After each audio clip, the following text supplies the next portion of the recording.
அருண் மெதுவா நடக்கிறான். கையில் ஒரு சிறிய பை. அதுல பழங்களும் மருந்தும் இருக்கு. திடீர்னு ஒரு பழைய சத்தம் கேக்குது. அது ஒரு பெரிய குரங்கின் குரல். அருண் நினைத்து பார்க்கிறான். பல வருடங்களுக்கு முன் ஒரு நாள் புயலும் வெள்ளமும் சூழ்ந்தது. அப்போ அந்த சிறுவன் அருணை காப்பாத்தியது இதே பெரிய குரங்குதான். அன்றிலிருந்து இருவரும் நண்பர்களா ஆயிட்டாங்க. இப்போ அந்த குரங்கு பலவீனமா கிடக்குது. அருண் அருகில் மண்டியிட்டு பழங்களும் மருந்தும் வைக்கிறான். அவன் மெதுவா சொல்றான், நீ ஒரு நாள் என்ன காப்பாத்துன, இப்போ என் டர்ன்.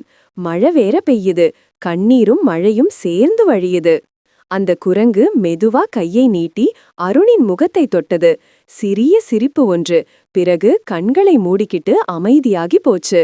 அருண் அமைதியா அழுறான். அதன் கையை பிடிச்சபடி மெதுவா சொல்றான், நீ எப்போவும் என்னோடதான் இருப்ப என்று.